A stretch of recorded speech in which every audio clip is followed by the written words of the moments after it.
नमस्कार, welcome back to my channel. आज हम बात करने वाले हैं कुछ ऐसे टॉपिक की जो कि यंगस्टर्स के लिए भी अच्छा है और एक नई चीज भी है। पिछले दिनों हमने एक वीडियो की थी जिसका टाइटल था time, money and energy. Different stages of life में कभी हमारे पास टाइम ज़्यादा होता है, कभी मनी, कभी एनर्जी। तो बात हो रही थी कि लेटर स्टेज के अंदर हमारे पास टाइम बहुत होता है, मनी भी होता है, लेकिन एनर्जी नहीं होती है उसको यूज़ करने के लिए। इस पे कुछ लोगों ने कहा कि नहीं भाई, कई लोगों के पास तो एनर्जी के साथ साथ मनी भी नहीं होता है, सिर्फ टाइम ही टाइम होता है। उनके तो जीवन यापन के भी लाले पड़ जाते हैं। तो वो बात उनके गले नहीं उतरी। तो इस पर हमने वाइजमैन से बात करी तो वाइजमैन ने कहा कि भाई एक कारण है इसका कि उन्होंने अपनी कभी भी अनअर्न्ड इनकम की ओर ध्यान नहीं दिया। हम भी चौंके, अनअर्न्ड इनकम, अरे भाई ऐसी कौन सी इनकम है जिसको अर्न नहीं किया जाता है? वाइजमैन ने कहा हाँ, ऐसी इनकम होती है जिसे आप अर्न ही नहीं करते हैं और बहुत जरूरी है वो इनकम आपकी लाइफ में होना। और सबसे पहले इस टर्म को कॉइन किया था हेनरी जॉर्ज ने। हेनरी जॉर्ज ने अनअर्न्ड इनकम में उस इनकम को डाला था जो आप मेहनत से नहीं कमाते हैं। आप इसको अर्न नहीं कहते हैं। तो अर्न नहीं करते हैं मतलब कि जो इनकम आपकी अपने आप हो रही है। अब ऐसी कौन सी इनकम हो सकती है? ऐसी इनकम हो सकती है कि आपको विरासत में कोई चीज मिल जाए, इनहेरिटेंस। बिल्कुल होती है साहब, हम मान गए। फिर उन्होंने दूसरी बात कही, आपकी एफडी का इंटरेस्ट, आपके म्यूचुअल फंड का डिविडेंड, शेयर का डिविडेंड। हमने कहा बात तो सही है। फिर उन्होंने कहा आपकी प्रॉपर्टी का रेंट, अगर आपने कोई प्रॉपर्टी में इन्वेस्ट कर रखा है उसका किराया आ रहा है। और एक बात और उन्होंने कही जो कि वो हमारी भी अनअर्न्ड इनकम है, उन्होंने कहा आपकी पेंशन। हमने कहा हाँ भाई, जॉब आप करते हैं, आपको सैलरी मिलती है और पेंशन जो मिलती है वो आपकी अनअर्न्ड इनकम है। आप रिटायर हो गए हैं, after superannuation you are not putting your energy towards your job, even then you are getting the benefit. तो वो अनअर्न्ड इनकम हुई ना। हमने कहा हाँ भाई, बात तो सही कह रहे हैं वाइजमैन, ये भी हमारी अनअर्न्ड इनकम हुई। तो वाइजमैन कहने लगे इस तरह की एक और अनअर्न्ड इनकम होती है जिसकी आजकल बहुत ज्यादा हो रही है। मैं क्या? वो कहे कि गवर्नमेंट सपोर्टेड स्कीम्स, कोई वेलफेयर स्कीम से आपको मिल रहा है, गुजारा भत्ता मिल रहा है। और आजकल तो सरकारें फ्रीबीज बांट रही हैं, वो भी अनअर्न्ड इनकम ही तो है, लेकिन वो सबको नहीं मिलती है, वो एक अलग बात है। लेकिन ये जो अनअर्न्ड इनकम है ना, जिनकी भी है उनकी लाइफ में तो लेटर स्टेज में बल्ले बल्ले हो रही है। और जिनके पास नहीं है वो कहते हैं कि देखो हमारे पास तो करने को कुछ है ही नहीं, खर्च करने के लिए पैसे ही नहीं है। So, Wiseman says, my dear friend, at the right time, you should think about the unearned income.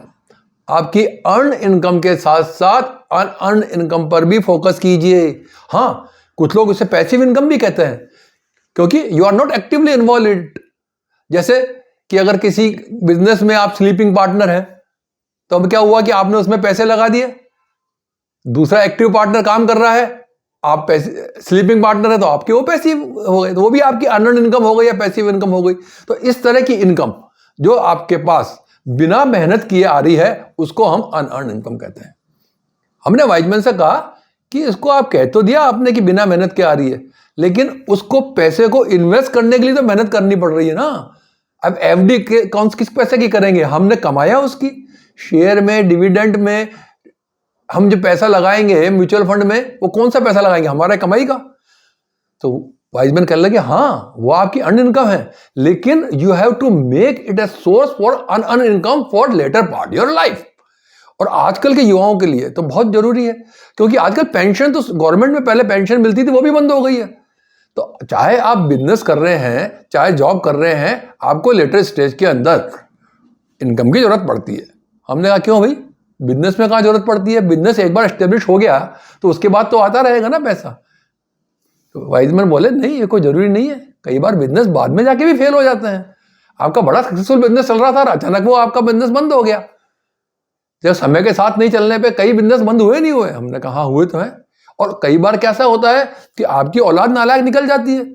ये भी एग्जाम्पल आपके सामने है, मैं नाम नहीं लेना चाहूंगा। बड़े बड़े इंडस्ट्रीज के साथ ऐसा हुआ है कि उनके औलादों ने उनको बेघर कर दिया।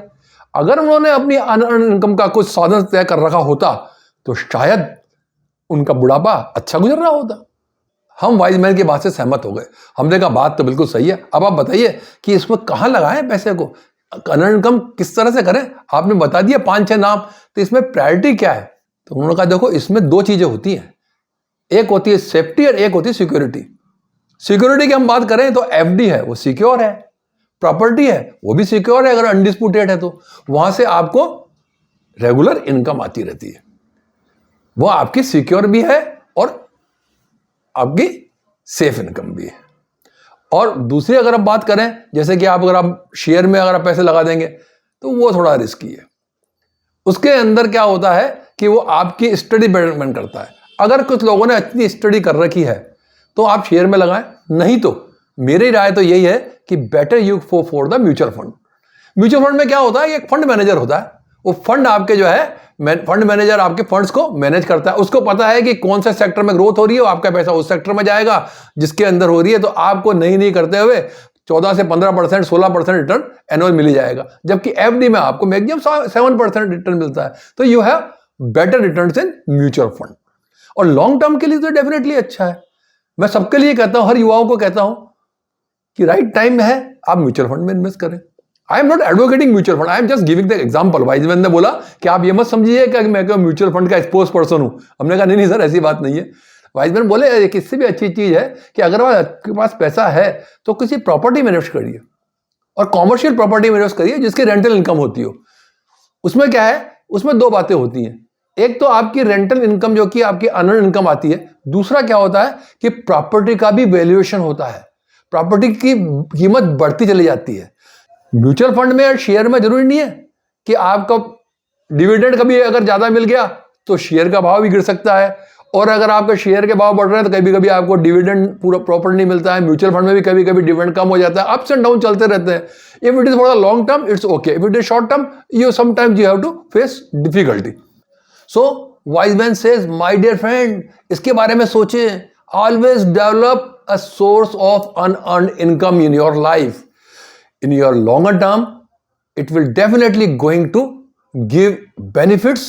और साथ साथ यह है कि जब आप ऐसी अवस्था में पहुंच जाएंगे जब आप कहेंगे कि मेरा एनर्जी लेवल कम हो गया है, मेरी क्षमता नहीं है, मैं अब उतना काम नहीं कर सकता हूं, तो आपका एक सोर्स ऑफ इनकम रहेगा जो कि आपकी लाइफ को सपोर्ट करने के लिए काम आएगा। So earn income is always beneficial and one should always go for it. हमने वाइज मैन को थैंक्स कहा और नमस्कार करके आ गए कि अगली बार कुछ दिनों बाद फिर मिलेंगे आपसे। आप ऐसे ही हमें ज्ञान देते रहिएगा। Thank you for watching my video. If you have not subscribe my video yet, kindly subscribe it. Thank you.